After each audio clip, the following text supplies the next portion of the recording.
There is a kind of exhaustion that no amount of sleep can cure, the kind that seeps into your bones, makes every morning feel like a negotiation and every night feel like defeat. You wake up tired, drag yourself through the day, and lie down feeling the same dull emptiness that haunted you the night before. It isn't just physical, it isn't just mental. It is spiritual fatigue, the quiet death of meaning. We call it chronic fatigue. But beneath the medical labels and the supplements and the coping routines lies something far deeper, something Carl Jung understood better than most. The soul grows sick when it is forced to live against its own nature. You are not tired because your body is weak. You are tired because your spirit has been at war with your life for too long. You've been running a race that was never yours. Waking up every day inside a structure that feeds you tasks but starves you of purpose. You've been told that productivity equals worth, that busyness equals importance, that exhaustion equals effort, and somewhere along the line you began to confuse survival with living. That is why you are tired. Not because you do too much, but because almost everything you do is hollow. The human soul is not designed for this, for constant urgency, for endless noise, for the artificial stimulation of screens and schedules that leave no space for silence. Jung wrote that people will do anything, no matter how absurd, to avoid facing their own soul. And that is what modern life has become, a global avoidance of the inner world. You are not exhausted from lack of sleep. You are exhausted from lack of self. Every day you silence the voice within you that whispers, "This isn't it." You drown it in caffeine, numb it with entertainment, hide it under responsibilities, but it never stops. It follows you into your dreams, into your rest, into your heartbeat. It is your own unconscious begging to be heard. The body speaks when the mind refuses to listen. Fatigue is not always a failure of biology. It is often the body's last language, trying to tell you what the soul has been screaming all along. You are not living the life you were meant to live. You are tired because you have been pretending to be fine, pretending to care, pretending that this version of you, the one who pleases, performs, endures, is the real you. But behind that mask, there is another life waiting, one that demands honesty over appearance, truth over comfort.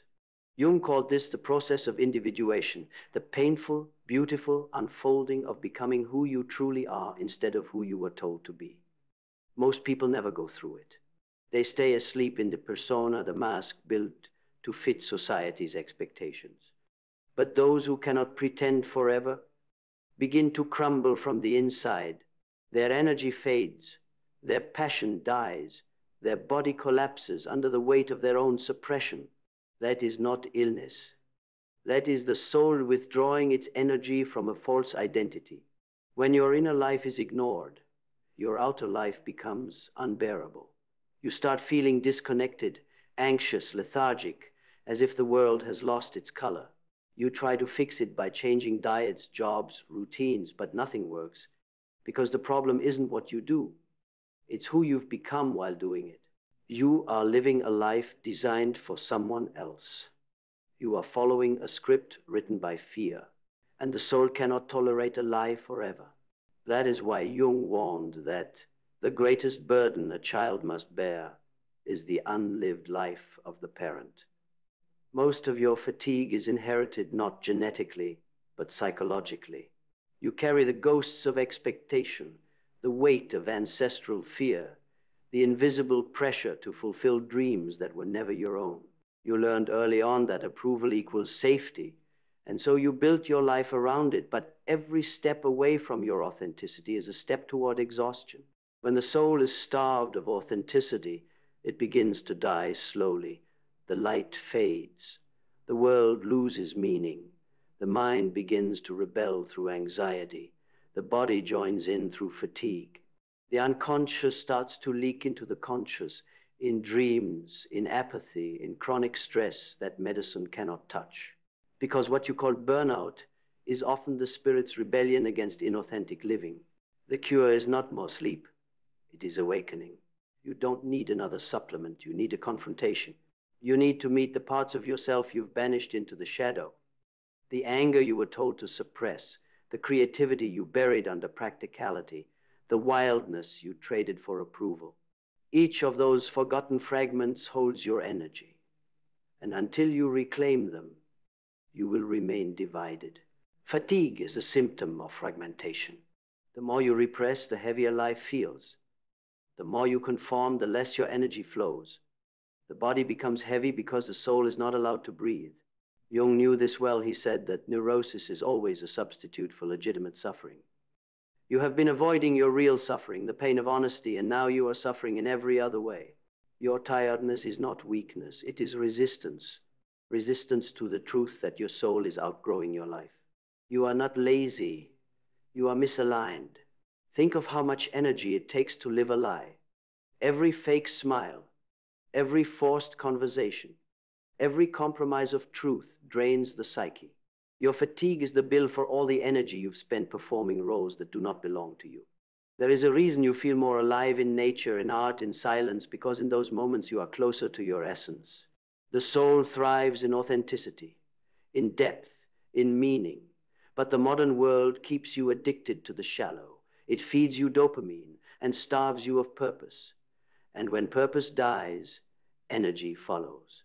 You are not sick, you are suffocating. Your body is saying no to the life your mind continues to accept. Listen, the fatigue is not your enemy, it is your teacher. It is the threshold between who you have been and who you are meant to become. There comes a point where your exhaustion is not physical but existential, the fatigue of living disconnected from truth. This is not depression in the clinical sense. It is the dark night of the soul, the moment when every false light goes out so that the real one can appear. Jung called it the transcendent function, when the old self collapses and the psyche begins to reorganize itself toward wholeness. It feels like destruction because the mask is dying. The ego fights it. It calls it burnout, failure, collapse. But in truth, it is rebirth. That is why your fatigue feels both heavy and sacred, because it is not here to end you. It is here to end the lie. You were never meant to function like a machine. You were meant to flow like a river, dynamic, alive, self-correcting. The river doesn't fight its direction. It follows gravity, the natural pull of existence. But the modern human has built dams around their own spirit. You fight your instincts, your emotions, your truth, and then wonder why you're exhausted. Let go. You don't need to force yourself to rest. You need to stop fighting who you are. That is what fatigue is trying to show you. It is not failure, it is feedback. It is the whisper of the unconscious saying, you cannot live divided forever. The cure is radical honesty, to look at your life and ask, what am I doing that my soul no longer consents to? What job drains you because it demands you betray your values? What relationship exhausts you because you cannot be yourself within it? What dream did you abandon to maintain appearances? These are not abstract questions. They are the doorway to your healing. Jung said that the privilege of a lifetime is to become who you truly are. But that privilege comes with a cost, the death of who you were pretending to be. And that death often feels like fatigue, because all your energy is tied up in holding together the mask. When you finally drop it, the energy returns. Slowly at first, then like a flood. You begin to breathe deeper. You begin to laugh again. The world begins to look alive again, not because the world changed, but because you did. You rediscover what vitality really means. Not endless energy, but authentic energy, the kind that flows naturally when your actions, values, and soul are aligned. You realize that real rest doesn't come from sleeping, it comes from truth. And that is the paradox. The moment you stop trying to escape your fatigue and start listening to it, it begins to dissolve. Because fatigue was never your enemy. It was your compass. It was pointing you back home, back to meaning, back to honesty, back to yourself. You do not heal by pushing harder. You heal by surrendering to what is real. You heal by facing the suppressed emotions that are stealing your energy. You heal by admitting what no longer resonates. Your exhaustion is sacred. It is your psyche's way of saying enough. Enough pretending. Enough performing. Enough surviving. It is time to live. And when you begin to live again, truly live, with alignment, with depth, with purpose, you will feel your energy return. Not as caffeine highs or temporary motivation, but as a quiet, steady fire that burns from within. That is what Jung meant when he said, "The sole purpose of human existence is to kindle a light in the darkness of mere being." You are not here to endure life. You are here to illuminate it. So, listen to your fatigue. It is not a curse. It is a call. The call of your soul asking you to wake up before your body gives up. You are not tired of life. You are tired of not truly living it. And once you understand that, once you honor that truth and start walking back toward yourself, the fatigue will lift, the heaviness will fade, and what remains will not be the old you trying to survive, but the real you, alive, present, and finally at peace. And when that peace begins to arrive, you won't recognize it at first. It will feel strange, almost uncomfortable. You have spent so long running, pushing, forcing, pretending that stillness will feel like an alien country. You will be tempted to return to the noise, to fill the space again with urgency, with tasks, with distractions. But that stillness, that strange, vast quiet, is where healing begins. Because fatigue is not just the body asking for rest, it is the soul asking for space. And for the first time, you will start to listen. You will notice the subtle things you used to ignore, the texture of air, the way light enters a room, the soft tremor of your own breath. These are not small things. They are the language of presence, the very fabric of awareness that the modern world has taught you to overlook. You begin to see that you were never simply tired. You were disconnected from yourself, from meaning, from life itself. You were trying to sustain an identity that your spirit had already outgrown. You were investing energy into illusions, trying to hold together what was always meant to fall apart. Carl Jung understood this as the death of the persona, the moment when the mask we built to survive can no longer sustain our growth. The persona serves its purpose. It helps us adapt to the world, play our roles, fit into systems, but eventually the soul begins to suffocate inside that shell. It sends signals, anxiety, fatigue, illness, to tell you it's time to evolve. But because we fear change more than pain, we call the symptoms problems. We label, medicate, and suppress. We try to silence the message instead of reading it. But fatigue does not disappear because you ignore it, it grows. Because what you resist will persist until you transform it. So you begin the descent, the same descent Jung took when he faced his own unconscious, the one that produced the Red Book. You stop fighting the fatigue and ask it what it wants. And slowly it begins to answer. It wants truth. It wants alignment. It wants your life back. You realize that your energy was never gone. It was trapped in everything false. Every time you said yes when you meant no, every time you hid your emotions to keep peace, every time you betrayed your inner voice for approval, a part of your vitality stayed behind. That is why you feel so empty. Your energy is scattered across the ghosts of your unspoken truths. The healing, then, is not about doing more. It is about returning to those moments and reclaiming yourself. Each time you tell the truth, you take your energy back. Each time you rest without guilt, you take your energy back. Each time you choose authenticity over expectation, you take your energy back. And slowly, your life begins to feel lighter. Jung called this integration the process of bringing the unconscious back into harmony with the conscious. It's not about becoming perfect or positive. It's about becoming whole. You stop dividing yourself into acceptable and unacceptable parts. You stop running from your darkness. You look into it and see that it was never evil, only unloved. Your fatigue starts to change. It's no longer the heaviness of suppression, but the tiredness that follows deep release. You start to rest differently, not escaping, but restoring. You learn the difference between exhaustion and emptiness, between solitude and loneliness, between peace and numbness, because there is a kind of tired that disappears when you sleep, and another that only fades when you awaken. You begin to understand the deeper rhythm of your energy, that it is not a straight line but a pulse. There are seasons of expansion and seasons of withdrawal. The modern world told you to always expand, to grow, to produce, to strive, but nature knows better. Even the sun sets. Even the heart must rest between beats. Your fatigue is your invitation to live according to your own rhythm, to stop chasing the constant daylight of productivity and allow yourself to enter the night not as punishment, but as renewal. Jung believed that every descent into darkness was preparation for greater consciousness.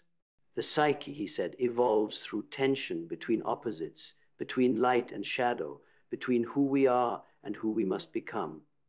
Fatigue is that tension made visible. It's the body's signal that the soul is trying to evolve faster than the ego will allow. So you surrender. You let go of the idea that you must earn your right to rest. You stop apologizing for your humanity. You stop worshiping busyness as virtue. And you start to feel your strength returning, not the manic, caffeine-fueled energy of survival, but the grounded vitality of alignment. You realize that true energy is not stimulation, it is coherence. It's what happens when your inner and outer worlds are in harmony. When what you do reflects what you believe, when what you say aligns with what you feel, when your life stops being a performance and becomes a prayer. That's when fatigue begins to dissolve, because you are no longer resisting yourself. Jung said, your vision will become clear only when you look into your own heart. Who looks outside dreams. Who looks inside awakens. Offer, and when you look inside long enough, you begin to see the truth of your exhaustion, that it was never random.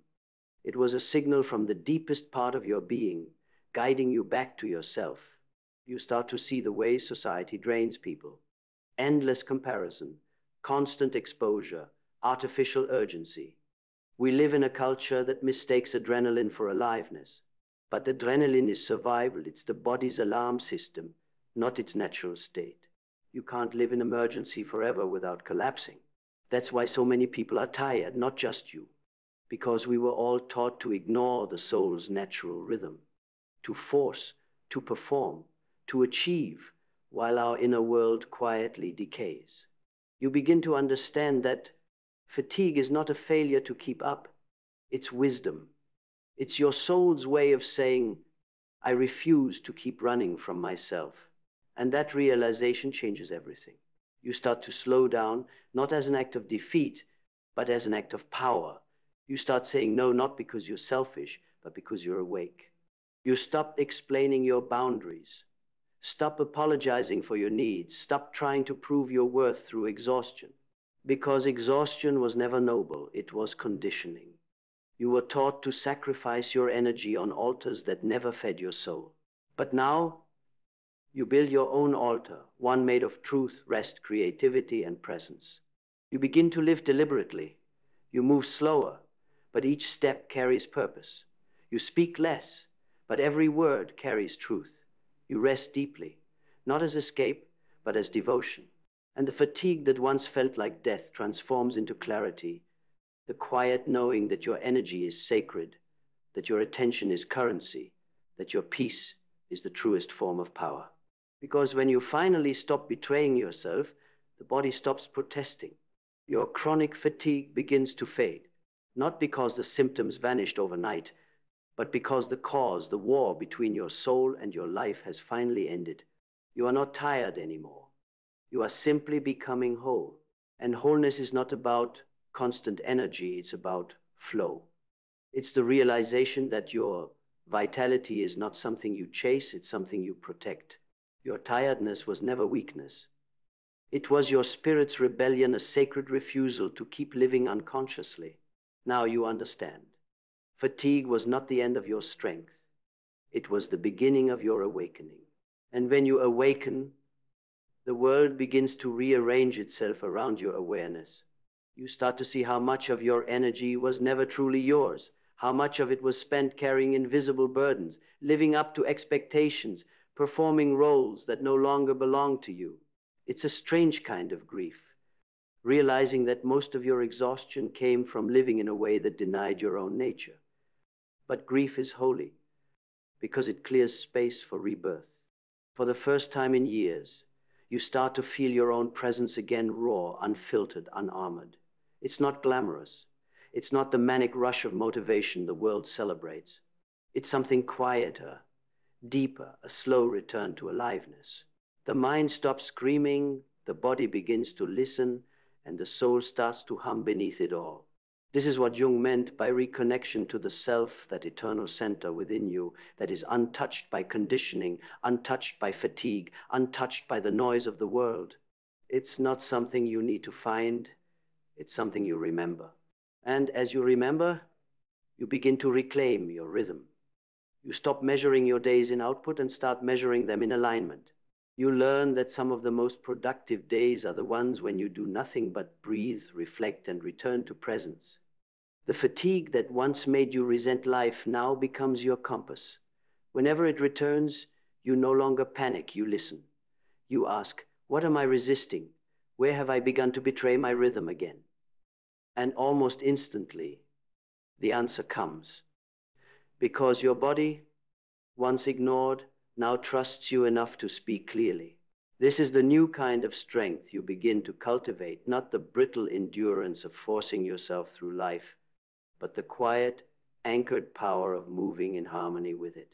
You start to understand that there are two kinds of energy in the world, the false and the true. False energy burns bright and fast. It's fueled by fear, adrenaline, validation. It makes you feel alive for a moment, then leaves you emptier than before. True energy is steady. It rises from alignment, from honesty, from doing what feels like truth in motion. False energy is caffeine.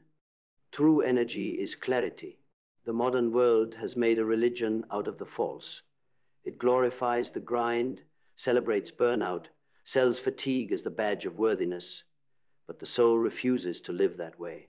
The soul will shut the system down before it betrays its design.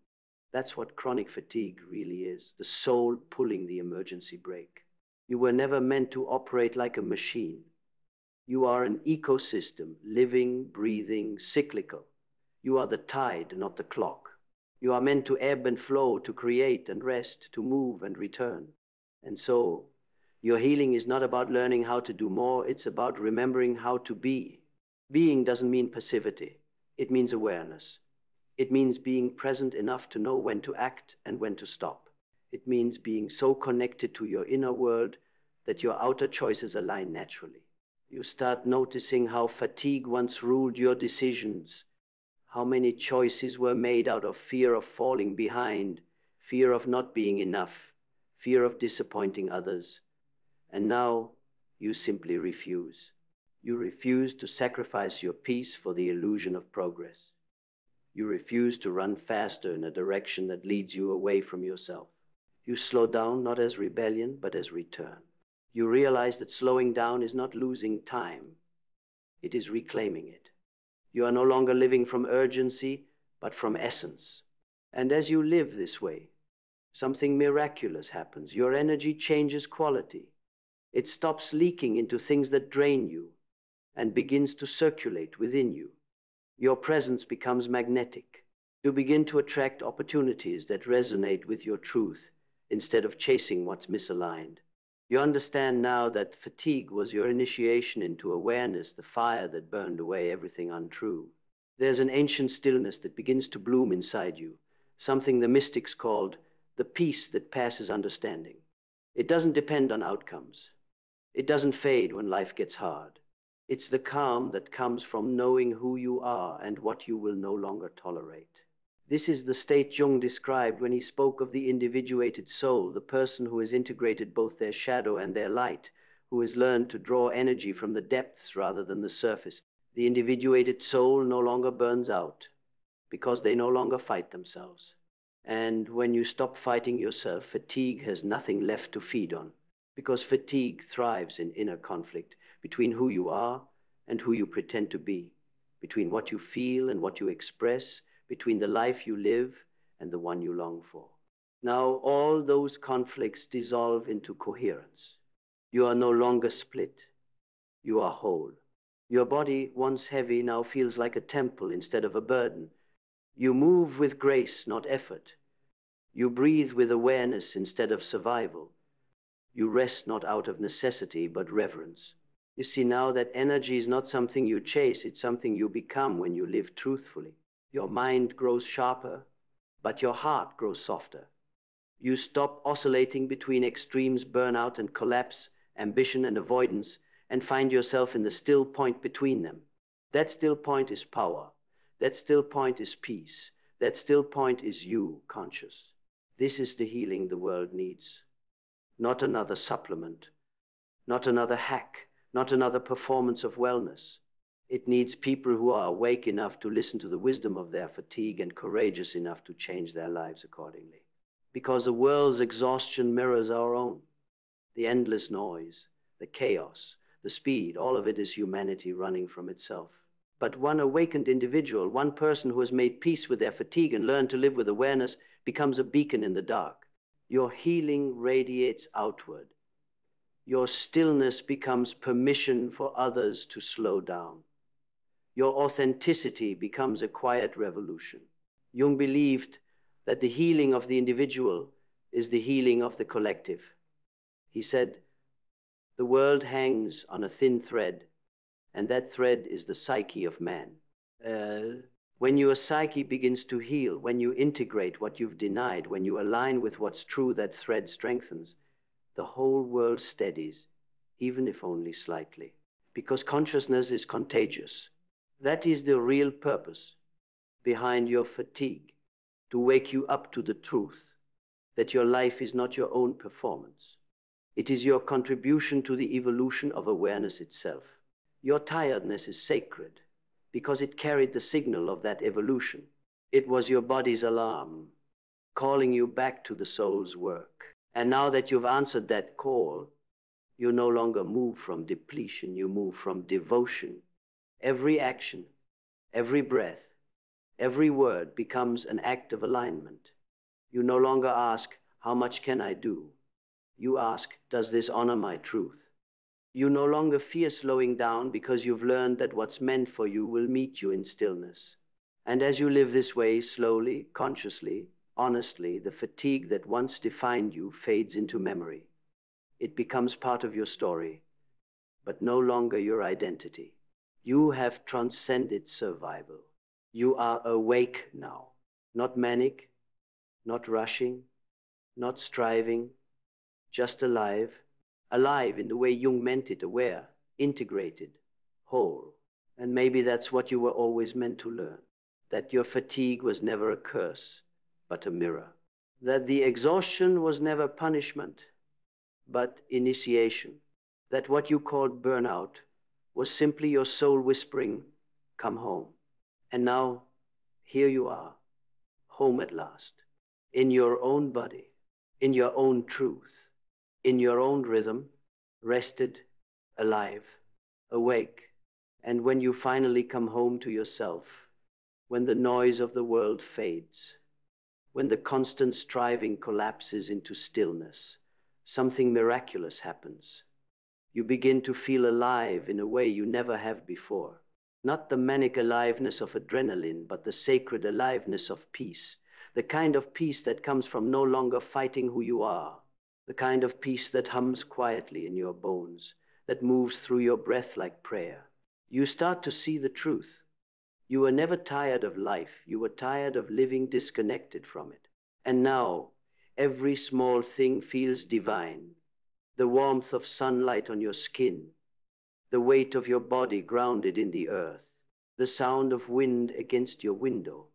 You realize that these were never background details.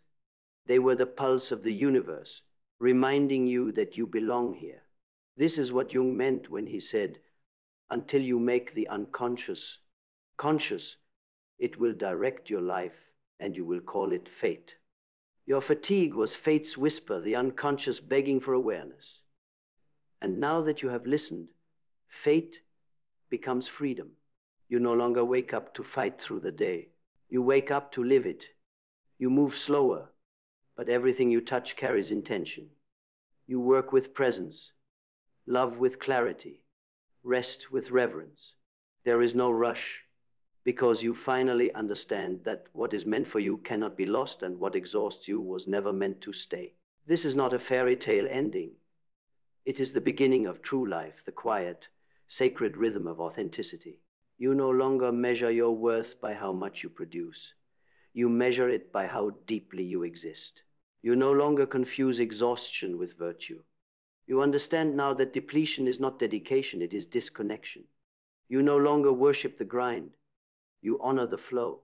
The fatigue that once ruled you is gone, not because the world became easier, but because you became honest.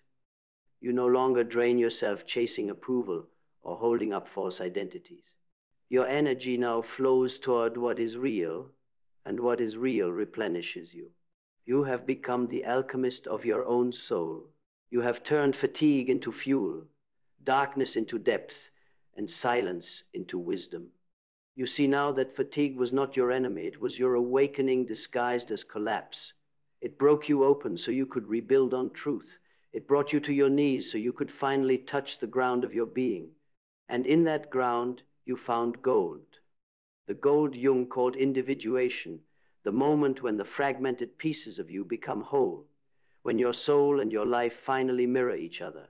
You are not who you were before the exhaustion. You are softer now, but stronger, quieter, but more powerful. You no longer seek validation in noise. You have found divinity in silence. You have learned that energy is not something you take, it is something you protect. That purpose is not something you chase, it is something you embody. That peace is not the absence of effort, it is the presence of truth. You have learned to rest without guilt, to stop performing strength, to trust the intelligence of your own fatigue. And as you live this way, awake, aligned, whole life begins to meet you differently. Opportunities no longer drain you, they fit you. Relationships no longer deplete you, they reflect you. Every moment becomes a dialogue between your soul and existence itself. You move through the world with the calm of one who has seen the darkness and made peace with it. You have become the stillness you were searching for. This is what it means to heal, not to escape the fatigue, but to understand it. To let it show you where you lost yourself and where you are meant to return. And when you finally do, when your soul and your body are no longer at war, you realize something simple, something sacred. You were never broken. You were never lazy. You were never weak. You were simply tired of living disconnected from your truth. And now, you're not tired anymore. You are rested in your purpose.